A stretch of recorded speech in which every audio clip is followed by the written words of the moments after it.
我们女人都是有点捞捞劲的，都是要想要图你点什么，捞点什么的啊，无非就是爱你的女人呢，少捞一点，花你个吃饭或者酒店或者旅游钱，对吧？但不存在说不花你的钱，更不存在说给你花钱，除非她是哪个富贵人家的小公主啊，没被什么大数据女性情感洗过脑，不然她多多少少都得图点你什么。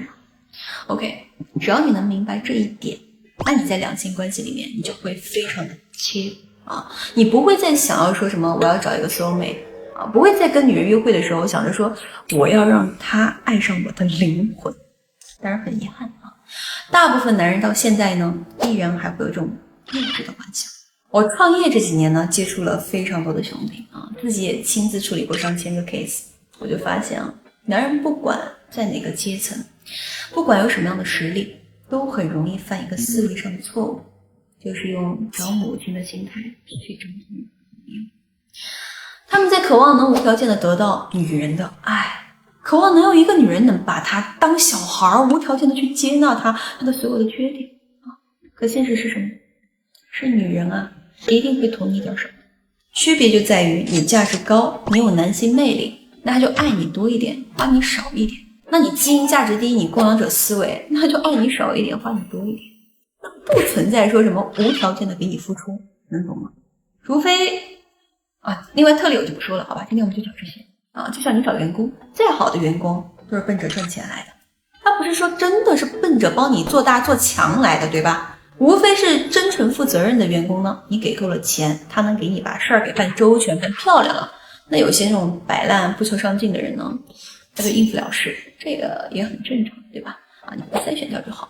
所以当你的认知提升了以后呢，从男孩的心态上升到了男人的心态以后，你就会发现员工跟你的诉求其实是一样的，是 money， 而女人的渴求呢，跟你也是一样的，他们也在用找父亲的心态做着找儿子的事儿。这个时候你的核心动作啊就很明确了，那就是筛选女人，筛选员工，尽可能的成为那个拥有魅力的男人，而不是一个卑微的供养者。那具体该怎么做呢？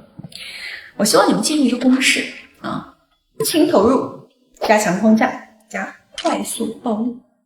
比如你想要知道一个女人她是来看你未来价值的，还是来看即时利益的，那你就可以在她给你提要求的时候反向给她压力，再从她的表现去摸清她的底层啊。比如她说我看到一个梵克雅宝的手链，我感觉很漂亮，真的很喜欢很久了，很适合我呀。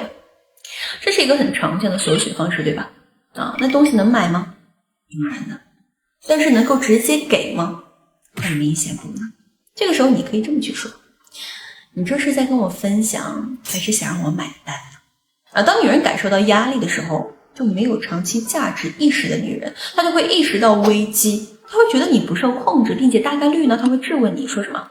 你这句话什么意思啊？你是觉得我图你钱吗？一个手链就看清你了，等等诸如此类的话。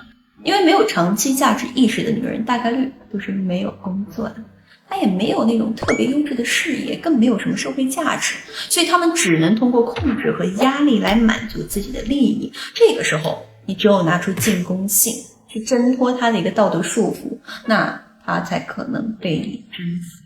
那如果说你想测试她对你的忠诚度以及对你的情感深度呢，其实你也可以用这个思路。毕竟人在面对利益的时候是很难伪装的，也是很难自控的。当然了，这些前提都是你必须先接受思维的洗礼，摆脱那种灵魂共鸣的奢望。因为只有你不再执着的时候，你想要的才会真正的出现。